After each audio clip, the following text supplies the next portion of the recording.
We have all seen the raffle game with a jar full of jelly beans where the guesser that is closest to the actual number wins.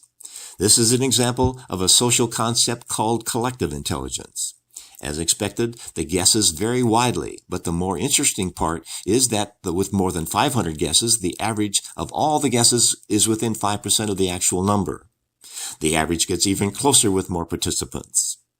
This example demonstrates how democracy is supposed to work. Majority rules.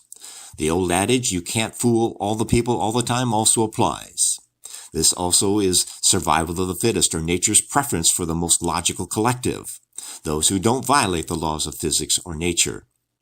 The theory also implies that the better answer comes in the limit, given enough time, and if the voters are not devious.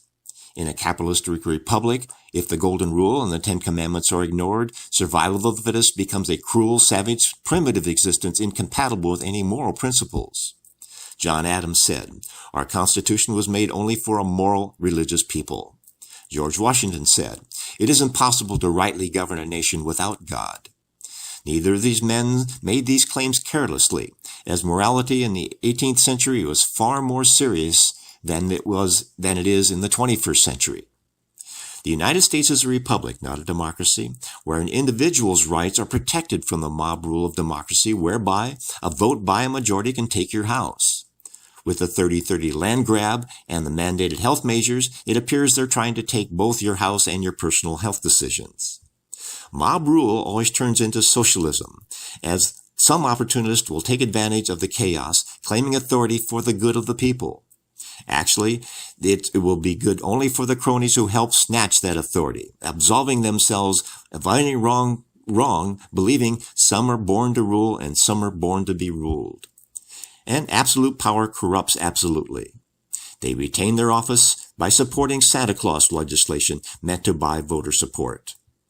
A second aspect of collective intelligence: in a moral, logical, honest world, representatives would always vote for something that 100% of the voters would want.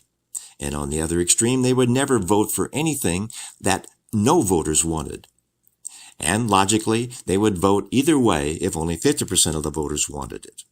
In fact, studies show politicians will support any measure, both good and bad, about 30% of the time, regardless of the virtue or the depravity of the measure.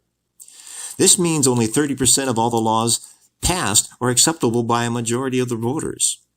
Natural collective intelligence of humanity is being hijacked by illogical voting habits of elected individuals because the influence from lobbyists advocating unsustainable agendas contrary to the collective intelligence of society. This has been happening for centuries. Today's technology advancements can disseminate lies and propaganda far more quickly than honest people and faithful people can nip it in the bud. Prayer, good example, and dependence upon God is the only way to right America's course if we are to have any hope of restoring honest people of integrity to our legislative bodies. This is Keith Kuby wishing you the best in making the world a better place.